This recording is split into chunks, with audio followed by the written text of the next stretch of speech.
Morning students, thank you. आइए हम लोग आज 9वीं कक्षा का हिंदी पाठ्य पुस्तक की एक काव्य खंड पढ़ेंगे। ठीक है, काव्य खंड। जैसे कि आप लोग जानते हैं कि हिंदी साहित्य को दो खंड में बांटा गया है। एक है आपका पद्य खंड और एक गद्य खंड। ठीक है, ये हिंदी साहित्य का दो भाग, जिसको हम लोग क्या कहते हैं, पहला पद्य खंड, ठीक है ना, और एक कौन सा खंड होता है, ये गद्य खंड। ठीक है, ये गद्य खंड कहलाता है। तो ये गद्य खंड के अंतर्गत आता है आपका काव्य खंड। ठीक है ना। तो काव्य का मतलब आप लोग जैसे कि जानते हैं, काव्य क्या होता है। काव्य किसी महापुरुष के, किसी स्थल विशेष के, है कि नहीं, उसके व्यक्तिगत जीवन के बारे में संपूर्ण जीवनी जहां पर लिखा हुआ होता है उसको काव्य कहते हैं। तो चलिए उसी काव्य से आधारित उसका एक खंड आज हम लोग पढ़ने जाएंगे, और वो काव्य खंड है ये आपके कवि क्या सर्वेश्वर दयाल सक्सेना का। ठीक है, कवि का नाम क्या है, सर्वेश्वर दयाल सक्सेना। ठीक है ना, सर्वेश्वर दयाल सक्सेना जी का, सक्सेना जी का ये कविता हम लोग पढ़ेंगे, और पाठ का नाम है मेघ आए। क्या है, मेघ आए। इससे पहले हम हल्का सा परिचय सर्वेश्वर दयाल सक्सेना जी का देना चाहेंगे। सर्वेश्वर दयाल सक्सेना जी का जो जन्म हुआ था यूपी यानी कि उत्तर प्रदेश, यूपी के ये बस्ती जिला में। ठीक है, जिला का नाम क्या है, बस्ती जिला। कब जन्म हुआ था, इसका जन्म हुआ था, ये देखिए जन्म, ये मुख्य बातें लिखा दे रहे हैं, सन 1927 में। ठीक है, और 1927 में जन्म हुआ, और इनकी जो शिक्षा दीक्षा है इलाहाबाद विश्वविद्यालय से इन्होंने उच्च शिक्षा ग्रहण किया था। और इनका जीवनी शुरुआत के दिनों में आजीविका के लिए बेचारे को बड़ा संघर्ष करना पड़ा था। परिवार में इनके जो माता पिता थे बड़े गरीब परिवार से संबंधित थे। उनका संबंध क्या बोले गरीबी में था परिवार के माता पिता का, इसलिए इसका बचपन में बड़ा संघर्ष से बीता था। आजीविका जो ये करते थे, संघर्ष के साथ आजीविका किया, लेकिन बाद में उसका एक पत्रिका निकाला, जिस पत्रिका का नाम था दिनमान। ठीक है, पत्रिका का नाम क्या था, ये दिनमान पत्रिका।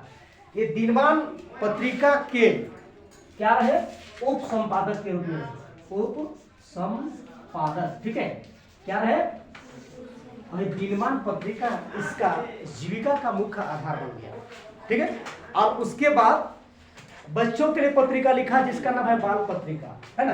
बाल पत्रिका में क्या लिखा, बाल पत्रिका,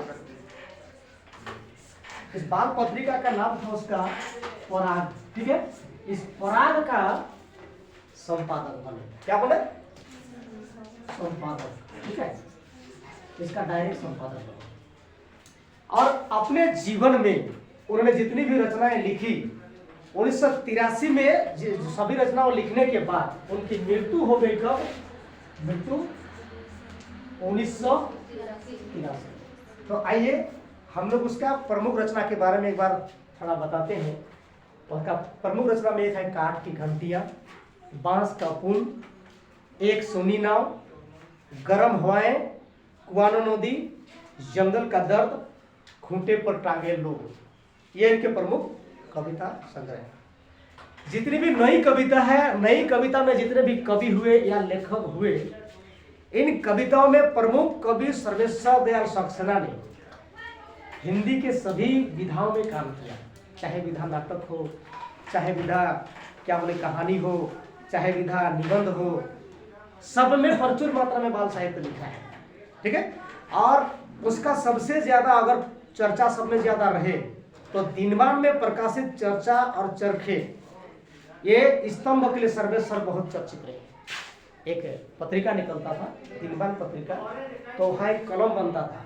ठीक है, जिसे हर पेपर ऊपर कुछ भी निकलता है तो अलग अलग कलम रहता है। देखिएगा पेपर पढ़ने का आप जान जाते हैं, समझ लेते हैं कि पेपर में वो स्थान कहाँ पर रहेगा, अमुक विज्ञापन किस जगह पर उसका स्थान रहता है, हम लोग सब जानते हैं। वैसे ही दिनमान पत्रिका में एक स्तंभ था जिसका नाम था, है ना, चर्चे और चरखे। वहां क्या होता था, उसमें ये सर्वेश्वर दयाल सक्सेना जी सबसे ज्यादा चर्चित आदमी थे और हिंदी साहित्य में अच्छा लेखन लिखने के कारण इनको साहित्य अकादमी पुरस्कार से भी सम्मानित किया गया था। ठीक है, अभी हम लोग उसका एक ये क्या बोलते हैं कि छोटा मोटा काव्य खंड हम लोग पढ़ने के लिए चल रहे हैं। और ये संकलित कविता में, जिस कविता का नाम है मेघ आए। ठीक है, ये मेघ आए कविता जो है सर्वेश्वर दयाल सक्सेना का एक प्रकृति से संबंधित, प्रकृति का नाता मानवता के साथ जोड़ने का एक प्रयास किया है। इस संपूर्ण कविता में या काव्य खंड में प्रकृति का मानव के साथ रूपक लगाया है, अर्थात किस तरह से मानव के रूप को प्रकृति के रूप के साथ पूरी तरह से ढाल दिया गया है। कहते हैं कविता को सुंदर और सजाने के लिए अलंकार का प्रयोग किया जाता है। ठीक है, कई भी चीज सजाने के लिए अलंकार का मतलब भी होता है कि सजाना होता है ना, तो कविता को भी कवि सजाने के लिए अलंकार लगाते हैं। ये मेघ आए कविता में जो अलंकार लगाया गया है, ये अलंकार अधिकतर रूपक अलंकार है। कौन सा अलंकार है? रूपक अलंकार। ठीक है, रूपक अलंकार का प्रयोग किया गया है। किसी के रूप को किसी के रूप में पूरी तरह से आरोपित कर देना, उस अलंकार का नाम रूपक अलंकार कहलाता है। ठीक है, आइए हम लोग उसका ये कविता की ओर बढ़ते हैं, जहाँ मेघ आए से संबोधित करते हुए कवि का कहना है कि मेघ जो पहली बार वातावरण में आता है, पर्यावरण में आता है, तो ग्रामीण परिवेश में किस प्रकार उल्लास रहता है, प्रकृति में क्या अनुराग आता है, प्रकृति में क्या परिवर्तन होता है, कितना आनंद आता है। इस आनंद को कवि ने गांव में प्रवासी अतिथि के आने के साथ किया। मान लीजिए किसी गांव में देखोगे तो नया दामाद जो प्रवास में रहता है और वो शहर से आ रहा है, पहली बार दामाद यदि शहर से गांव आता है तो गांव के लोगों में कितना खुशी आती है, पता ही नहीं। चलिए हमारे दामाद आने वाले हैं, नया है, शहर से आ रहे हैं, एक उत्साह रहता है और उसका स्वागत करने के लिए कितने लोग मौजूद रहते हैं। पहला दिन जब बारात लेकर आता है तो गांव समाज के सारे लोग तैयार हो जाते हैं और सबका अपना अपना जिम्मेदारी होता है, पता है ना। बूढ़ा का अपना जिम्मेदारी होता है, नौजवानों का अपना जिम्मेदारी होता है, गांव की अन्य महिलाओं का अपना जिम्मेदारी होता है, और जहाँ गांव की जो किशोर युवतियाँ होती है उनका अपना जिम्मेदारी होता है। युवती लोग अधिकतर दुल्हन के साथ रहती है ना, और जो बूढ़े लोग होते हैं बारातियों का स्वागत करते हैं, इसमें लगे हुए थे। तो जिस तरह से हमारे समाज में अतिथियों के स्वागत में एक खुशियां जाहिर होती है, पहली बार प्रकृति में जब मेघ आता है तो मेघ के आने से प्रकृति कितना खुशियों से भर जाता है और मेघ का स्वागत कैसे करता है। आइए इस कविता में कवि सर्वेश्वर दयाल सक्सेना जी लिखते हैं, क्या लिखते हैं? मेघ आए बड़े बन-ठन के संवर के, है ना, मेघ आए बड़े बन-ठन के संवर के, आगे आगे नाचती गाती बयार चली, दरवाजे खिड़कियां खुलने लगी गली गली, पाहुन जियो आए हो गांव में शहर के, मेघ आए बड़े बन-ठन के संवर के। वाह, है ना, मेघ कैसा बन-ठन के आता है। हम देखते हैं जब पहली बार दामाद शहर से आता है तो उसका साज सज्जा देखें, उसका पहनावा देखे हैं, उसका बालों का स्टाइल से लेकर के उसका पहनावे का स्टाइल, उसका टोपी, उसका पायजामा कुर्ता से लेकर सब बड़ा बन-ठन के आता है। क्यों? इसलिए कि आज पहली बार ससुराल जा रहे हैं, वहाँ पर मेरा स्वागत होगा, सब लोग मेरे इंतजार में रहेंगे, तो देखेंगे तो देखकर सब कोई खुश हो जाए, है कि नहीं। आज प्रकृति में पहली बार जब मेघ आता है तो बड़ा सज धज के, अब इसका पहनावा क्या है देखो मेघ का, है कि नहीं। जब मेघ आता है तो कैसे आता है? बारात की तरह। देखो जब दूल्हा आता है बारात तो सबसे पहले बाराती लोग आगे आगे आते हैं, और आते हैं तो क्या चुपचाप आते हैं क्या? बारातियों का काम क्या होता है? नाचना गाना। इधर चल रहा है गाना डीजे और उधर बाराती नाचना शुरू कर देते हैं। ठीक है, तो प्रकृति भी जब दुल्हा का रूप धर कर आ रहा है मेघ प्रकृति में, अब इसका बाराती कौन हो रहा है और नाच कौन रहे हैं?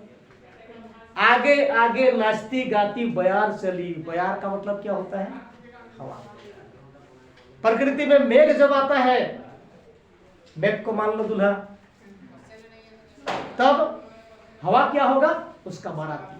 आगे आगे हवा चलता है, अर्थात मेघ के आते ही उसके आने से पहले हवा आता है और हवा के साथ उड़ करके बारात आता है। ये क्या बोलते हैं, मेघ आता है।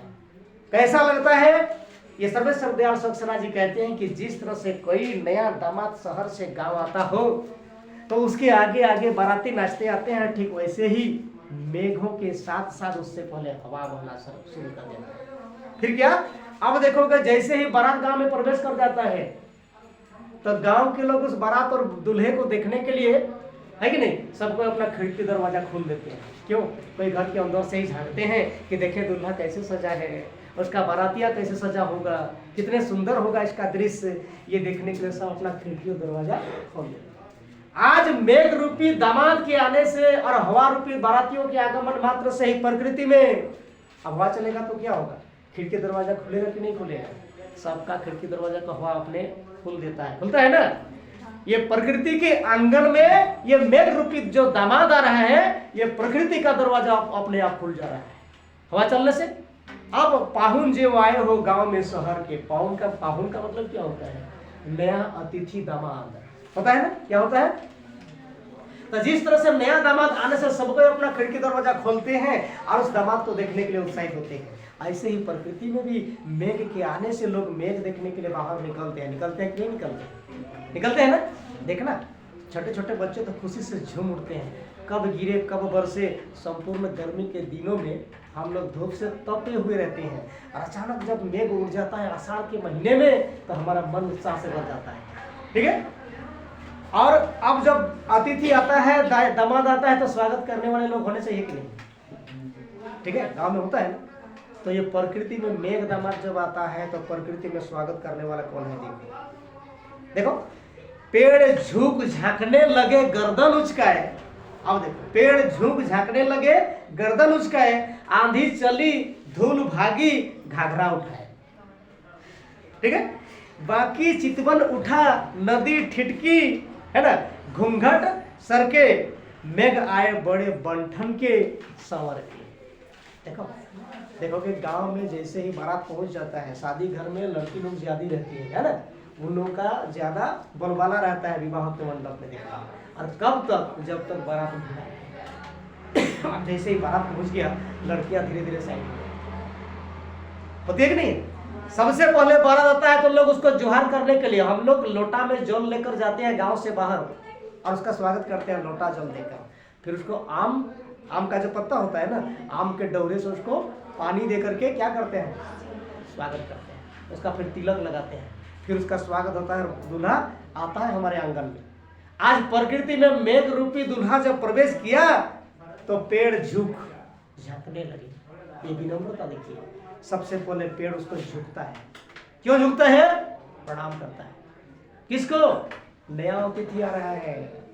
अब नए बाराती आएंगे तो दुल्हन पक्ष के लोग उसको जोहार करते हैं कि नहीं, दुल्हन पक्ष के लोग उसको प्रणाम करते हैं। उसके बाद उसको देखना चाहते हैं, क्योंकि बारातियों का झुंड रहता है तो बहुत कोई लोग देखने को नहीं मिलता है झुंड में, तो देखने के हड़ में लोग क्या करते हैं पता है, पेड़ झुक झांकने लगे गर्दन उचकाए। लोग देखने के लिए ऐसे उठाते हैं गले को, उठाते हैं, नहीं देख पाते हैं। छोटे छोटे बच्चे या जिसका कद थोड़ा सा ऊंचाई कम होता है, गर्दन उठा उठा के झांकते हैं कि कैसा है, कितना दूर में है, झुंड में किस जगह पर है, गर्दन उठाते हैं ना। ऐसे ही प्रकृति में जब हवा चलती है, अर्थात वो बारात है, हवा जब चलती है तो उस बारात को देखने के लिए हवा के दबाव से पेड़ झुक जाते हैं और झुकने के बाद फिर उड़ते हैं। पेड़ ऐसे झुकते उड़ते रहते हैं हवा में, कभी झुकते हैं कभी उड़ते हैं। कभी की नजर में यूं लगता है कि मानो इस पेड़ का झुकना है कि नहीं, इस दूल्हे को दर्शन करने के लिए गर्दन उचकाने के जैसा लग रहा है। ये पूरी तरह से रूपक है कि नहीं, प्रकृति को मानव के साथ रूप अलंकार कर दिया, इसलिए रूपक अलंकार है, ऐसा लगा। अब देखेंगे स्वागत होने के बाद दूल्हा आंगन में घुस जाता है, तो घुस जब जाता है तो हमारी किशोरी, हमारी बेटी लोग आंगन में नाचती हैं। तो नाचने के बाद हमारे देश का संस्कृति क्या है कि जब दूसरे लोग आ जाते हैं तो बेटियां घर में घुस जाती हैं और वो आंगन में नहीं नाचेगी, नो डांस करेगी, है कि नहीं, नाच करेगी नहीं, क्या करती है, अपने अपने घरों में सब घुस जाती है। तो आंधी चली मतलब क्या हुआ, आंधी कौन है, बारातियों का आना आंधी। बारात जब आंगन में आते हैं तो हड़बड़ा जाता है, जाता है कि नहीं जाता है? आज अचानक जब मेघ आता है तो प्रकृति में भी एकदम आंधी, हवा आंधी का रूप धारण कर लेता है। और जब हड़बड़ाते हैं तो प्रकृति में सारे लोग अपने अपने घरों में घुस जाते हैं। कैसे? जैसे बारात के आंगन में प्रवेश करते ही लड़कियां, है ना, धूल भागी घाघरा उठाए। लड़कियां घाघरा पहनती है शादी के दिन।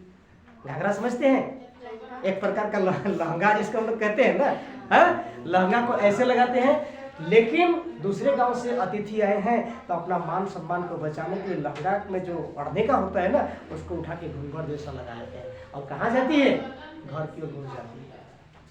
घर में घुसती है। क्यों? ये सम्मान का प्रतीक है कि नहीं? धूल भागी घाघरा उठाए, तो धूल किसका प्रतीक है? समाज में अविवाहित लड़की को धूल कहा गया है। अविवाहित लड़की पहले वनस्ती गाती है, अब बारात आ गई तो सबको अपना घर घुसना है। तो प्रकृति में मेघ जब आता है, हवा उसका बारात बनता है, और ये आंधी भी उसका जमकर डांस करने वाला बारात बन जाता है। और तब भागने वाली धूल जो है, ये घर की ओर घुसने वाली नई नवेली लड़कियों का प्रतीक है कि नहीं? धूल उड़ता है ना, प्रकृति में हवा चले तो धूल उड़ता है, जैसे बारात आने से लड़कियां घर की ओर घुसती है कि नहीं? ऐसा लगता है कि मानो शर्मा गई। अब क्या होता है कि बाकी चितवन उठा, अब लोगों का नजर रहता है, क्योंकि हमारे समाज में गढ़ दिया है नियम कि लड़की लोग कभी भी बाहर आकर के सीधे नजर से किसी को देखे नहीं। ये सामाजिक हमारा एक ताना वाना बुना हुआ है ना, लेकिन मन तो सबका रहता है कि एक नजर देखें भाई दुल्हा कैसा है, उसका बारात कितना भव्य है। सीधा देखने का मना नहीं है। गाँव के लोग भी कहते हैं घर जाओ क्या देखते हो, कहते हैं। तो लड़कियां देखने के लिए क्या करती है? सीधी नहीं देखती है, टेढ़े नजर से देखती है। उधर अंदर जाती है और जाकर के झुक झुक के ऐसे करके घूम के देखती है कि दूल्हा कैसा है, बारात कैसा है कि नहीं? अपना नजर टेढ़ा करके देखती है, क्योंकि मना भी है देखना, है ना। तो प्रकृति में वैसे ही जैसे ये धूल उड़ना शुरू हो जाता है, बाकी चितवन उठी, क्या हो जाता है? प्रकृति का सारा दृश्य लगता है कि मैंने सीधा नहीं देख रहा है, सब टेढ़े नजरों से देख रहा है प्रकृति, ऐसा लगता है। नदी ठिठकी। और शादी मंडप में देखोगे, अविवाहित किशोरी के बाद जो विवाह हुआ औरत लोग होती है, महिला लोग, वो थोड़ा सम्मान वाली लोग होती है, बड़ी होती है। वो लोग वे लोगों को देखना कि जैसे ही लोगों का हुजूम आना शुरू हो जाता है, सबसे पहले अपना घूंघट उठा लेते हैं। ये सम्मान का प्रतीक है, ठीक है ना? ये घूंघट उठाना। तो प्रकृति में ये महिला कौन है? ये नदी को महिला बताया गया है। हवा जब चलता है और मेघ जब आता है, वह इतना तेज चलता है कि नदी का दौड़ता हुआ वेग को भी एक बार रोक देता है। यूं ऐसा लगता है कि प्रकृति में मानो ये हमारे परिवार की सम्मानित महिला है, जो बारातियों को देखकर उसके सम्मान में अपना घूंघट उठा लिया हो। ऐसा नदी ठिठक जाती है और उसके बाद घूंघट लेकर जहाँ की तहाँ खड़ी रहती है। इधर उधर आंगन में और नहीं चलते हैं। चलते हैं क्या? सब लोग आ जाने के बाद जिधर बैठा है सब एकदम अनुशासन से, जहाँ बैठे हो वहीं पर बैठे रहो। ये हमारे शादी मंडप में होता है महिलाओं का। तो प्रकृति का शादी मंडप, वहाँ पर महिला कौन है? कभी सर्वेश्वर दयाल सक्सेना जी ने ये बुजुर्ग महिला का रूप दिया है नदी को। हवा के चलते ये नदी अटक जाती है, ठिठक जाती है। यूं ठिठकती है कि मानो ये हमारे सम्मानित महिला है, ठीक है। उसके बाद मेघ आए बन ठन के सज सवर के, कभी लिखते क्या है? बड़े बन ठन के सवर। इस तरह से मेघ जब पहली बार दामाद बनकर आता है तो बड़ा बन ठन के आ रहा है, सज समझ के आ रहा है, ठीक है। देखने वाले लोग को अच्छा लग रहा है। अब देखना, मेघ जब पहुंच गया, यानी कि दूल्हा जब पहुंचती है तो उसका स्वागत कौन करता है? बताओ। घर के जो लोग बुजुर्ग होंगे। प्रकृति में बूढ़ा किससे कहा गया है? बुजुर्ग कौन है? तो प्रकृति में बूढ़ा सबसे बड़ा जो होगा कौन है? गांव के सामने पीपल का वृक्ष। पीपल से बड़ा पेड़ कहीं नहीं हो सकता। हो सकता है क्या? और बहुत दिन तक रहता है, इसलिए प्रकृति में उसको बूढ़ा कहा गया। मेघ रूपी दामाद और ये हवा रूपी और आंधी रूपी बारात के आगमन के बाद उसको जोहार करने के लिए लोग निकल रहे हैं। कौन? पीपल। प्रकृति में पीपल रूपी बूढ़ा आज मेघ रूपी बारात, दुल्हा और बारातियों का स्वागत करने के लिए आया। कैसे करता है पता है? देखना, हवा जब चलता है ना तो पीपल का पौधा बड़ा जोर से चलता है और इस तरह से डोलता है, ऐसे ऐसे डोलता है। डोलता है कि नहीं? यूं लगता है नजर लगाने से कि इनका डोलना और उनका आवाज मान लो मेघ रूपी दामाद का जोहार कर रहा है। ये प्रकृति को जोहार है। सबसे पहला देखोगे मेघ आने आएगा, हवा चलेगा, सबसे पहले किसका पत्ता हिलता है? बता दो। पीपल का पेड़ सबसे पहले हिलता है ना। तो यूं लगता है कि मानो मेघ रूपी दामाद को जुहार कर रहा है, जुहार आइए, वेलकम, आपका स्वागत है, ऐसा कह रहा है, लगता है ना। तो आगे बढ़कर जुहार की, आगे आया और जुहार किया। उसके बाद बरस बाद सुधी लिन्नी। अब देखो सब हो गया। अब घर के भीतर कौन रहती है? दुल्हन, नई नवेली दुल्हन रहती है ना। और दुल्हन जब बारात और दूल्हा सामने आ जाता है तो उसके मन में बड़ा आकुलाहट छा जाता है। छाएगा कि नहीं छाएगा ना। सबके मन में रहता है कि मेरा होने वाला दूल्हा कौन है, कैसा है, कैसा ड्रेस है, कैसा भेष है, किस तरह का होगा। मन में आकुलाहट रहता है कि नहीं रहता है? रहता है ना। तो कभी यहाँ पर क्या लिखते हैं कि बोली अकुलाई लोता आठ हो किवार की, बरस बात सुधी लिन्नी। बरसों बाद समाचार लेने आया है उसका, क्या? उसका नया होने वाला दूल्हा। क्यों? वो बाहर में था। अब जब बाहर में दूल्हा हो तो बात कैसे होगा उसके दुल्हन के साथ? या तो कभी कभी किससे, खत के बाद दम से कोई चिट्ठी लिख दिया, समाचार आया, 1 महीना पहले लिखा था, 1 महीने बाद चिट्ठी पहुंच गया, पढ़ा कि मैं अच्छी हूँ, आप कैसे हैं? बहुत अच्छे हैं, है ना, मेरा प्यार सदा आपके पास है, साथ है। चिट्ठी में लिखा, 1 महीना पहले लिखा, हो सकता है इधर मर गया, पता नहीं। चिट्ठी पहुंचते पहुंचते आपने कभी भी कुछ हो सकता है कि नहीं हो सकता है। बरस बाद सुधी लेंगे। आज व्याकुलता इसलिए है कि बरसों बाद हमको समाचार लेने आए हो। बाहर में रहता है, प्रदेश में रहता है, शहरों में रहता है, ऐसा दामाद है। ठीक है। अब का तो जमाना आ गया हमेशा कौन वाला जमाना, मोबाइल वाला। हम सीधे संपर्क रोज कर सकते हैं। लेकिन इस कविता को जब लिखा गया तब न मोबाइल का युग था और न कोई दूरसंचार के लिए बहुत जल्दी वाला कोई सिस्टम नहीं, वो पद्धति, इसलिए ये व्याकुल हो गई। लेकिन दुल्हन का भी अपना एक क्या होता है, अपना एक मर्यादा होता है। क्या? वो सीधे जाके दूल्हे के साथ नहीं मिल सकती है। समझ में है कि नहीं है? क्या करेगी? देखने के लिए जब सखिया कह देगी कि देखो बारात आंगन आ गया, है ना, हमारे क्या बोले, हमारे दामाद या सखी लोग क्या बोलती है उसको, जीजा जी, हमारे जीजू आ गए, जाके दुल्हन को बता देते हैं। तो दुल्हन के मन में उकुलाहट आ जाता है कि हम भी देखें थोड़ा सा कैसा है। तो देखें कैसे? कभी लिखता है बोली अकुलाई लता। यहाँ लता दुल्हन का प्रतीक है। प्रकृति में जो लता है उसको दुल्हन माना गया है। आठ हो किवार की, दुल्हन कैसे निकलती है? दरवाजे के सामने जाती है और दरवाजे के सामने जाकर ये दरवाजा को ऐसे बंद कर देती है और दरवाजे के पीछे बैठ करके इस तरह से देखती है कि दूल्हा किधर से आ रहा है। देखती है कि अब ओठ होकर जब देखता है तो ये प्रकृति का में उगा हुआ लता का भी भाव भंगी में ऐसा ही लगता है। देखो लता कैसे आता है, किसी के सहारे उगता है ना। कोई पेड़ की डाली या कोई पेड़ का सहारा मिला तो वो कैसे इस तरह से घूमते घूमते पेड़ को पकड़कर खड़ी हो जाती है। तो जब पेड़ को पकड़कर खड़ी होती है तो लगता कैसा है कि मानो अपने दूल्हे को इस तरह से आड़ होकर देख रही है। महाभंगी माता ही नहीं है। लता को देखे ना, लता प्रकृति में दुल्हन का प्रतीक है। लता दुल्हन का रूप बना दिया गया। फिर क्या बोलती है कि हरसाया ताल लाया पानी परात भर के। अब मेघ जब आता है देखोगे तो मेघों के आने से पहले प्रकृति में तालाब सूखा रहता है। ठीक है। तो जैसे ही दामाद आएगा हमारे समाज में तो परात बोलते हैं, क्या पानी भरने का परात होता है कि नहीं?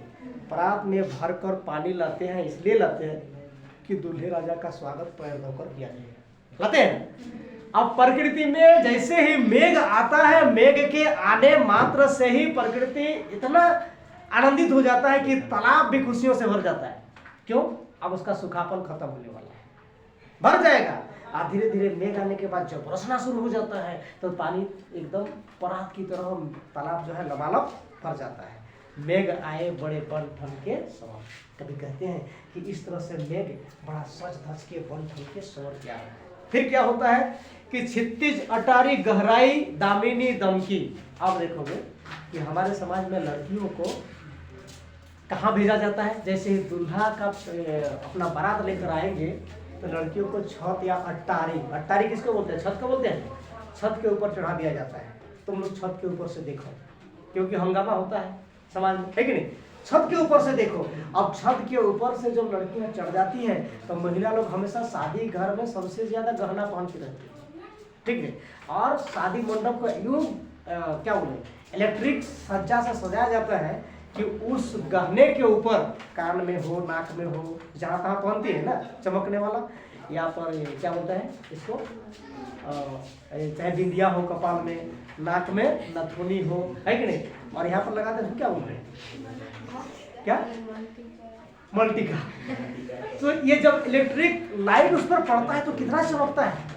और कभी कभी देखने के चक्कर में जब महिलाएं इधर उधर अपना मुंह घुमाती है, चलती फिरती हैं, तो इतना चमकता है कि मानो बिजली चमक रही है। लगता है नहीं लगता है? शादी के दिन तो जो साड़ी पहनते हैं उसमें भी बड़ा चमकदार लगाया रहता है, लगता है। बेशकीमती साड़ी पहनते हैं, इसके लिए विवाह मंडप में नहीं जाते। प्रकृति में जैसे ही मेघ आता है तो देखोगे आकाश में, आकाश क्या हुआ, ये छत का प्रतीक है, बिजलियां चमकने लगती है। तो ये बिजली विवाह घर में पहने हुए महिलाओं का गहना जैसा लगता है, लगता है कि नहीं?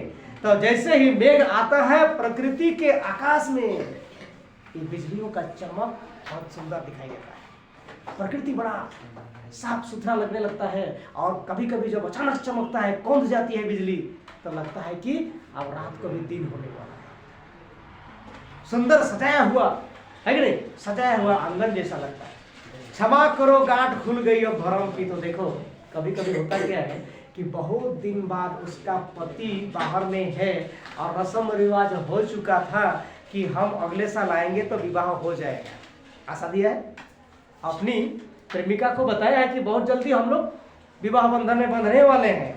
अब काफी दिन बीत गया, लेकिन उसका पति उसका सुध लेने नहीं आ रहा है, समाचार लेने नहीं आ रहा है।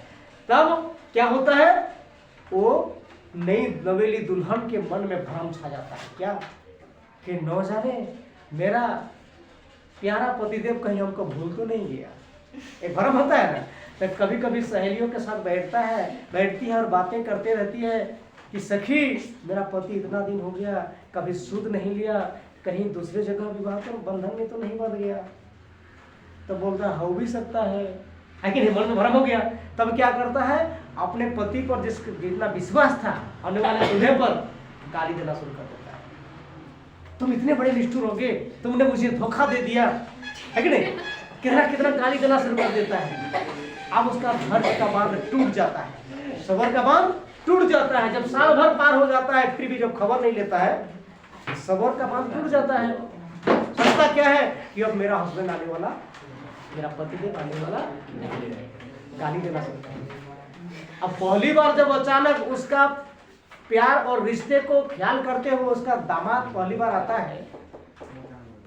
है, ठीक है, तो इसका भ्रम टूट गया। लगने लगा कि नहीं भूल मेरे होने वाले पति में नहीं, भ्रम मुझ में था।